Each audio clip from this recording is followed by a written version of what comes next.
ये सब क्या कुछ बोलना चाहें? गुरुकुल फाउंडेशन इतना बेहतरीन कार्यक्रम कर रहा है, इस बारे में बताइए। गुरुकुल अभी ये फाउंडेशन में I am one of the director and पूरा आर्किटेक्ट बोला गुरुकुल फाउंडेशन करने का, वो मेरी वाइफ ने ये इनिशिएटिव लेके किया हुआ है। I am as a supporter just supporting her in fulfilling the dreams, okay. और सोसाइटी को कुछ रिटर्न पे देना है, वो हमको ऐसा था कभी से कि कुछ देना है हमको रिटर्न में। तो this is one of the way we have started. ये बहुत बड़ी बात है, आप महिला को सपोर्ट कर रहे हैं और मैडम जो है बहुत सारी महिलाओं को सपोर्ट कर रही है, उनको नई दिशा दिखानी है, एक नई दिशा जो कि टैगलाइन भी है। जी मैम, क्या आप बोलना चाहेंगे? जी well, this is doctor Jigna Desai. I am founder and director of Ek Nai Disha Gurukul foundation. So basically ये मैंने पेंडेमिक के टाइम स्टार्ट किया था 2020 में।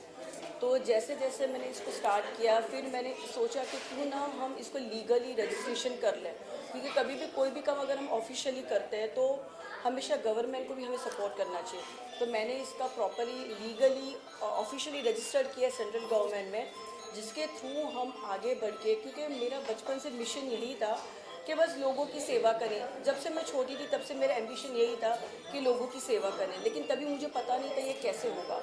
तो मैं बस थैंक्स कहना चाहूँगी, यूनिवर्स ने कहीं ना कहीं, मेरे भगवान, मेरे ईश्वर ने मुझे एक ज़रिया दिया, और इसके थ्रू, मेरे गुरुकुल के थ्रू मेरे हस्बैंड का भी सपोर्ट है, मेरे फैमिली का सपोर्ट है, and about all my Gurukul team, मेरे गुरुकुल टीम के जो सारे मेरे मेंबर्स हैं, उनके बिना ये इवेंट पॉसिबल ही नहीं था, उनके सपोर्ट के बिना।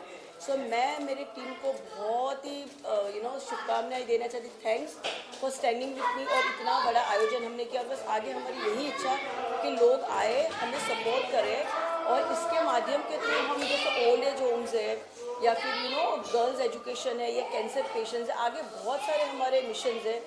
सो देखते आगे आगे, जैसे जैसे ईश्वर हमें हेल्प करता है, वैसे हम आगे आगे लोगों की हेल्प करेंगे। अगर मैम कुछ जानकारी दे दी कि आपने जैसे बताया कि पैंडेमिक में शुरू किया आपने कार्यक्रम, किस प्रकार से आपने लोगों की सेवा की, किस प्रकार से लोग आपके पास आए हैं, थोड़ा बताइए। जी, बेसिकली मैं इसके अलावा कहना चाहूँगी, मैं खुद बाई प्रोफेशन में स्पिरिचुअल कोच हूँ, काउंसलिंग करती हूँ, रेकी हीलिंग करती हूँ, टैरो न्यूमरोलॉजी, सारी चीज़ें करती हूँ। तो जब पेंडेमिक का टाइम था तभी हमने एक ग्रुप बनाया, तो उसके थ्रू मैं लोगों को मेडिटेशन भी करवाती थी कि कोविड के टाइम में सब लोग फ्रस्ट्रेटेड थे घर में बैठ बैठ के, तो उनको बताती थी कि आपको पैनिक नहीं होना है, घर पे बैठ के भी बहुत सारी चीज़ें की। और हमने कुछ कुछ जगह पे जाके लोगों की हेल्प की थी, जैसे स्लम एरियाज़ वगैरह, तो वहाँ पे जाके, जैसे स्पेशली मेरा हमेशा से झुकाव जो मेरा था ओल्ड एज होम की तरह ज़्यादा था, तो वो हमने जाके किया। और काफ़ी हमने इनडायरेक्टली भी NGOs को सपोर्ट किए, हमने NGOs में जाके डोनेशन किया, जैसे अम्ब्रेलाज हो गई, या सैनिटाइजर्स बहुत तभी ये थे, तो वो हमने डोनेट किया है। तो हमारे पास इतना कुछ, हमने कुछ फ़ोटोज़ वगैरह ज़्यादा नहीं निकाले, बट आइंदा हम ध्यान रखेंगे कि फ़ोटो भी खींच के रखेंगे कि आगे हम लोगों तक पहुंचा सकेंगे कि हमने क्या क्या काम किए हुए। ये तो सिर्फ शुरुआत है, आगे बहुत कुछ करना है, तो बस करते रहेंगे सबके सपोर्ट के साथ। सर आपसे जानना चाहेंगे कि जब घर की महिला है, अगर बाहर के मतलब सोशल वर्क कर रहे हैं, तो सोशल वर्क में बहुत टाइम चले जाता है, तो आप किस प्रकार से उन्हें समय दे रहे हैं या उनको सपोर्ट कर रहे हैं? अभी सबसे बेस्ट पार्ट ये हुआ पैंडेमिक में, वर्क फ्रॉम होम, तो घर पे ही रहना था तो कुछ ऑप्शन भी नहीं था।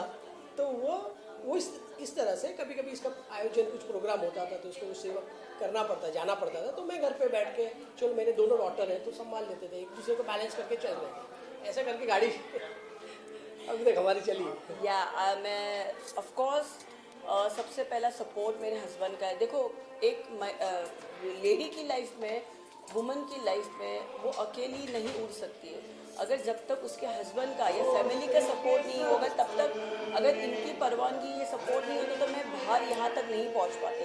प्लस मेरी मदर इन लॉ, जिनका मैं दिल से शुक्रिया करना चाहूँ, वो आज घर पे हूँ, उनकी तबीयत ठीक नहीं रहती, इसलिए वो यहाँ तक नहीं आ पाई, तो उनको भी थैंक्स बोलना चाहूँगी, क्योंकि वो काफ़ी, उनका सपोर्ट रहता, तभी मैं इतना बाहर निकल के काम कर सकती हूँ, और मेरे बच्चे, और ऑफकोर्स इनका सपोर्ट है, तभी मैं आज यहाँ पे आपके सामने हूँ। एक आखिरी सवाल आपसे जानना चाहेंगे, कुछ जरूरतमंद लोग अभी भी हैं और होंगे भी, अगर वो आपसे कांटेक्ट करना चाहें, आपसे संपर्क करना चाहें, जी। किस प्रकार से वो आपसे संपर्क करें, कुछ बता सकें?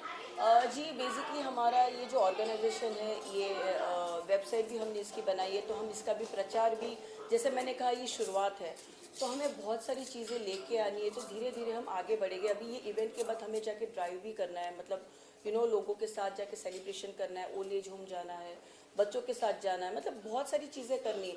तो जो लोग हमारे एनजीओ के साथ जुड़ना चाहते हैं, या जिसको देखो बहुत लोग दुनिया में जो चैरिटी करते, डोनेशन करते हैं, और मैं तो मानती हूँ कि हम जितना कमाते हैं उसका एटलीस्ट 1% या 10% चैरिटी में ज़रूर जाना चाहिए, क्योंकि ऊपर वाला देता है तो उसमें से कहीं ना कहीं, और बहुत लोग ऐसे हैं जो छुपके से भी चैरिटी करते हैं। तो मैं ऐसे लोगों तक मैसेज पहुंचाना चाहूँगी जिन लोगों को डोनेशन करना है, कुछ करना है, या हमारे साथ मिल के आना है, तो हमारे साथ जुड़ के भी ये चैरिटी में ज्वाइन हो सकते हैं। हम सारे अलग अलग जगह पे जाते हैं, तो वहाँ पे we can support each other, and हम लोगों की भी मदद कर सकते हैं जिन्हें हमारी मदद की ज़रूरत है। तो हम उनके घरों तक जाके, या स्लम एरिया या बच्चों है, तो वहाँ तक जाके हम उन तक चीज़ें पहुँचाने की कोशिश करेंगे। तो अगर ऐसे स्पॉन्सर्स है जो आके डोनेशन करना चाहते, तो उनके लिए भी हम वेलकम करते हैं। Thank you. Thank you so much.